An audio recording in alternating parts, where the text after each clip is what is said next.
welcome to Vicarious Voyages. I'm Sandra Partain, and today we have 4 stories, jam-packed show. Our first story is going to be the Rainbow Gobblins. The second story is Miss Spider's Tea Party, 2 Bad Ants, and lastly, Hattie Baked a Wedding Cake. So stay tuned. The Rainbow Gobblins by Ulderico. Once there was a land that lived in fear of 7 goblins. They were called the Rainbow Gobblins, and each had his own color, which was also his name: red, orange, yellow, green, blue, indigo, and violet. Yellow, being the craftiest, was their chief.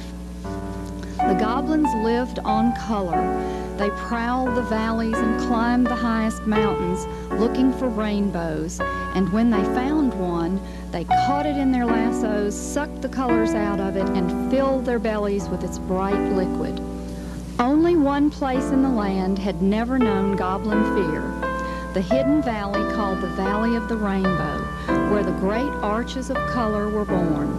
There the animals still lived in paradise. But the Rainbow Goblins had heard tales of this valley, and their mouths watered whenever they thought of the feast that awaited them there. And so they gathered up their lassos and their pails and set off. With great effort, the goblins made their way over the jagged piles of rock that guarded the entrance. When the climbing became difficult, Yellow roared. "Don't lose hearts, comrades. Think of the delicious colors ahead." The sun had almost set by the time they reached their goal, the very meadow where the rainbow sprang to life. Immediately beneath the meadow, they found a cave. "We'll spend the night here," the Yellow Goblin commanded. When the moon rose and saw them warming themselves around the fire they had lit, it shouted out in alarm, Ah! The Rainbow Goblins are in the valley! The trees and the bushes took up the cry, and the flowers and the grasses and the animals and the waters passed it on, and by midnight the evil tidings had spread throughout the valley. The goblins could hardly contain their excitement. "Soon all the colors in the rainbow will be ours," Yellow gloated. "We'll snatch it as it rises," said Green. "but the colors are still fresh and creamy." The Blue Goblin cackled. Look at the roots dangling from the walls. They're straining to hear our plans. A lot of good it will do them or their friends, the rainbow. Finally, exhausted by their scheming, the goblins fell asleep. Outside, the moon shone on the mirror-like surface of the water, and its magical light was reflected into the cave. Then all 7 goblins had a wonderful dream. The same wonderful dream about the paradise of Rainbow Land, where all you had to do was lie on your back and open your mouth, and the most succulent colors dripped down your throat. The dream went on and on. The greedy goblins drank and drank, and at dawn, just as their bellies were about to burst, they were awakened by a distant clap of thunder. The goblins sprang to their feet and rushed to the mouth of the cave. A storm! A storm! Red shouted. Look how the wind is driving it toward us! Orange cried, and all the goblins danced and pranced about in glee, for they knew that after the wildest morning thunderstorm comes the most beautiful rainbow. Yellow was so proud of his plan of attack that he went over it again, while each goblin tested his lasso. "Red, don't forget you must seize the left flank." Moving on the right. The Violet Goblin burst out excitedly. Before the last roll of thunder had faded from the valley, the goblins took up their pails and lassos and marched single file out of the cave. The sight that greeted them when they reached the meadow took their breath away.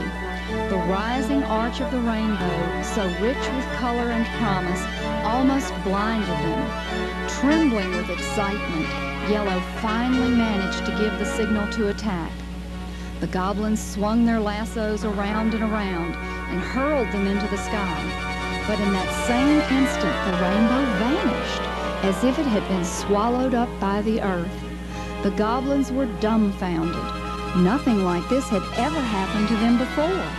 They stared up at their empty, outstretched lassos, which a second later snapped back at them. Indigo wept, blue cursed, yellow stumbled, orange cried out, Treachery! violet tumbled to the grass, red raged. But the more they thrashed about, the more tangled up they became in their own lassos, until they had snarled themselves into a grunting, groaning mass of goblins on the ground. As they lay there helplessly, a flood of colors poured forth from all the flowers of the meadow. The flowers! Screamed the blue goblin. The flowers! He had suddenly remembered the dangling roots he had made fun of in the cave. Through their roots, the flowers had heard the goblins' plans, and they had devised a counter-plan to save the rainbow. The moment the attack was launched, the flowers had drained the colors of the rainbow into their petals, and as soon as the goblins became ensnarled in their own lassos, the petals had let loose the deluge. So the goblins drowned in the colors they had come to steal, and no one in the valley wept for them. The rainbow itself was reborn more magnificently than ever.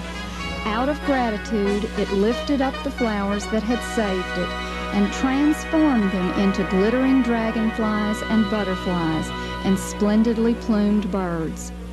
But since that time, the rainbow has become more cautious. Now, when it arches across the sky, it is careful not to touch the earth anywhere. No matter how you try to sneak up on it, you can never come to the place where it begins or ends.